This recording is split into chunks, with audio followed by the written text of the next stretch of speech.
Bonjour, je suis heureux d'être avec vous aujourd'hui pour parler du sujet de la croix, sujet qui intéresse particulièrement les témoins de Jéhovah dans la mesure où ils sont à peu près les seuls qui contestent le fait que Jésus soit mort sur une croix. Pour eux, bien sûr, la croix est un symbole païen. En conséquence, le Christ n'aurait pas pu être percé sur une croix. Il s'agissait d'un poteau. N'oublions pas toutefois que le poteau était lui aussi un symbole païen, et peut-être encore d'ailleurs plus païen, puisque c'était le symbole du culte phallique. Ceci dit, la Bible traite-t-elle du sujet de la croix? Alors oui, il y a de nombreux textes de l'Écriture qui nous disent que Jésus a bien été cloué sur une croix. Mais est-ce qu'on trouve, parce que je veux bien insister sur ce point, à savoir que d'après l'organisation des témoins de Jéhovah, le terme croix aurait changé au cours du temps. En conséquence, quand il est question du mot croix dans la Bible, ce ne serait pas une croix, ce serait un poteau, d'après bien entendu les témoins de Jéhovah. Donc l'idée est de savoir si l'on peut trouver dans l'Écriture sainte la définition de la croix qui nous amènerait à voir dans cette définition qu'il s'agit bien d'une croix et que notre Christ est bien mort sur une croix et non pas sur un poteau vertical. Je vous propose un texte du livre de l'Exode et nous allons ensemble regarder ce texte pour vérifier s'il s'agit de la croix ou pas, à partir du verset 8. Peu après, Amalek vint apporter la guerre à Israël en Raphidim. Et Moïse dit à Jésus, « Choisis avec toi les hommes forts, sors à leur tête demain matin et range-les en bataille devant Amalek. Cependant, je me tiendrai sur la cime, autrement dit sur le sommet du mont, le bâton de Dieu à la main. » Jésus fit ce que lui avait prescrit Moïse, il sortit, se rangea en bataille devant Amalek, et Moïse, avec Aaron et Hur, monta sur la cime du mont. Or il advint que lorsque Moïse levait les bras, Israël l'emportait, mais quand il les baissait, Amalek triomphait. Or nous qui connaissons bien entendu l'interprétation biblique, le fait que la Bible, et particulièrement l'Ancien Testament, est image du Nouveau Testament, nous allons analyser pour voir comment, en quoi ce texte peut nous parler et préfigurer la croix. Alors, premièrement, nous le savons, Amalek représente le diable dans la Bible. Donc, il s'agit ici d'une guerre faite par Israël, le peuple de Dieu, contre le diable, contre Amalek. Nous voyons tout de suite, bien sûr, le sens symbolique. Il est dit ici que Moïse ordonne à Josué dont le nom dans la Bible, nous le savons, est bien Jésus, préfigurant Jésus, comme tous les prophètes d'ailleurs, prophétisaient Jésus, notre Seigneur. Donc Josué, Jésus, se tenant en bas sur la terre, face à Amalek, c'est-à-dire le diable. Alors que Moïse, dont nous le savons, Moïse était le oint de Dieu.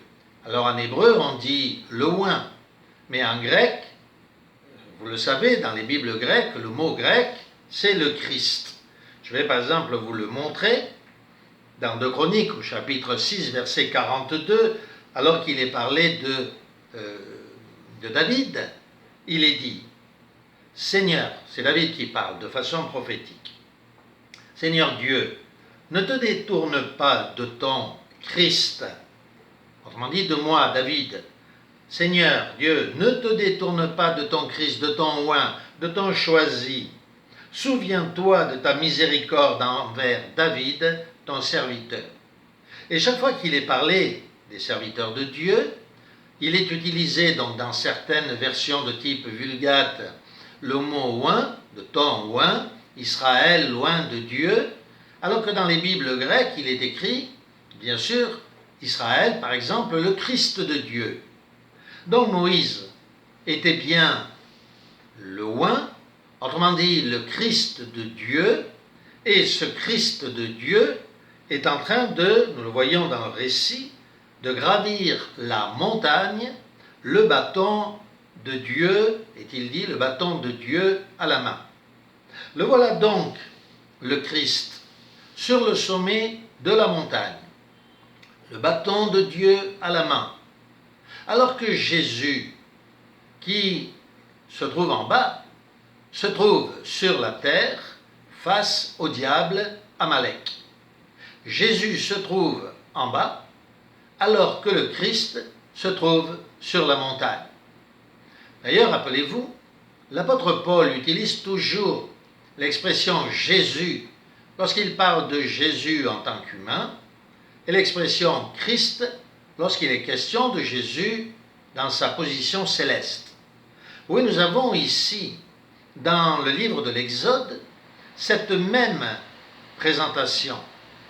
Jésus sur la terre, le Christ sur la montagne. Mais continuons notre analyse de ce court texte. Notez que, on le comprend, ce bâton représente la croix ou le poteau sur lequel Jésus va être cloué.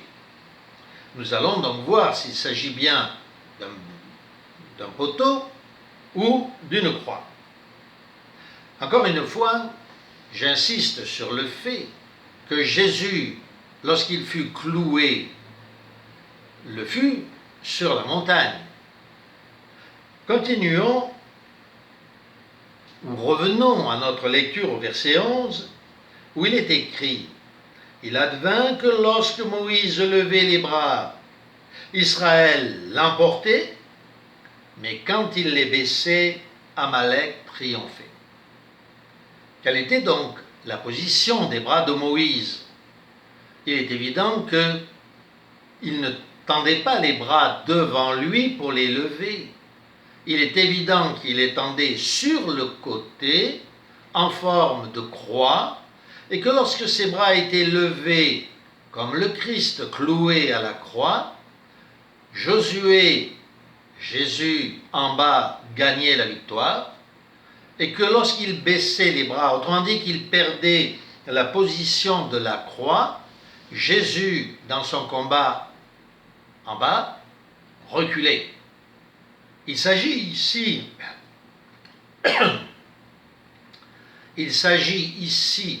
évidemment d'une description de la croix, d'une image prophétique de notre Seigneur Jésus en croix. Alors si vous êtes témoin de Jéhovah, peut-être me direz-vous, mais non, pas du tout, ce n'est pas le symbole qu'il faut retenir. Eh bien, continuons le récit biblique au verset 12. Comme ses bras fatigués, Hur et Aaron placèrent sous lui une pierre sur laquelle il s'assit. Puis Aaron et Hur soutinrent ses bras, l'un d'un côté, l'autre de l'autre, et les bras de Moïse furent soutenus jusqu'au coucher du soleil. Jésus mit en fuite Amalek, il passa tout son peuple au fil de l'épée, et le Seigneur dit à Moïse, « Écris cela sur un livre, que ce soit un mémorial. » Ensuite dit à Jésus cette parole, « J'effacerai de la terre le souvenir d'Amalek. » Et Moïse bâtit au Seigneur un autel qu'il nomma « Le Seigneur est mon refuge. » Car, dit-il, le Seigneur d'une main inflexible combattra contre Amalek de génération en génération. Alors reprenons les pensées telles que chronologiquement elle se déroule dans cette lecture. Notez que lorsque les bras fatiguent, il est dit Hur et Aaron, Aaron, celui qui est sanctifié, non pas en raison de sa propre justice, mais justifié, n'oublions pas que chaque fois, c'est Moïse qui intervient en faveur d'Aaron. Aaron qui se trouve comme ce criminel qui se confia en Jésus lorsqu'il mourait ce jour, le jour de cette mort ignominieuse de notre Christ. Et de l'autre côté, Hur, dont le récit ne nous parle pas de sa fidélité. Les voilà tous les deux, l'un à droite et l'un à gauche, soutenant en forme de croix les bras de Moïse, en raison du fait qu'il souffrait et qu'il fatiguait. Image évidente de Jésus-Christ en croix, dans sa souffrance bien sûr, les bras étendus, qui ne pouvaient le supporter et qui étaient supportés simplement par le bois de cette croix. De la même manière, il est dit que cela dura jusqu'au coucher du soleil. N'oublions pas bien sûr que lorsque Jésus mourut sur cette croix, le soleil se coucha. Lorsque Jésus mourut sur la croix, il mettait fin à la domination du diable, l'Amalek au sens réel, puisqu'Amalek était l'image du diable. Lorsque Jésus mourut, en réalité, nous le savons, notre Christ descendit plus tard de la croix par sa résurrection, alors que le diable, lui, resta cloué à cette croix. C'était bien la défaite totale d'Amalek et de tout son peuple, la victoire du peuple de Dieu, à savoir l'Église chrétienne victorieuse.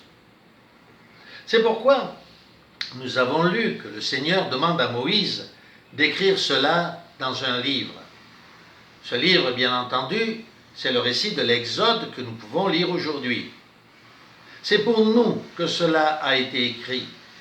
Cette image de la croix victorieuse, avec Jésus sur la terre, pendant que le Christ continue à la fois d'être aux cieux et de se tenir en croix sur la montagne sainte, participe à la victoire totale sur Amalek et ses hordes de démons. Oui, le récit de l'Exode révèle cette chose extraordinaire, à la fois de savoir que notre Christ est bien mort sur une croix et que de cette croix, il domine le monde et assure sa victoire contre le diable. Oui, c'est pour nous que tout cela a été écrit. Et le fait que ce récit soit prophétique et qu'il porte jusqu'à notre Christ est évident, puisque le récit nous dit « Le Seigneur d'une main inflexible combattra contre Amalek de génération en génération », ou pour le temps fixé au diable. Oui, ce combat a duré bien au-delà du combat de Moïse, mais dans les sphères célestes contre le diable et ses démons. Alors oui, pour terminer, oui, Jésus est bel et bien mort sur une croix et nous sommes sauvés dans le sang versé par Jésus-Christ sur la croix.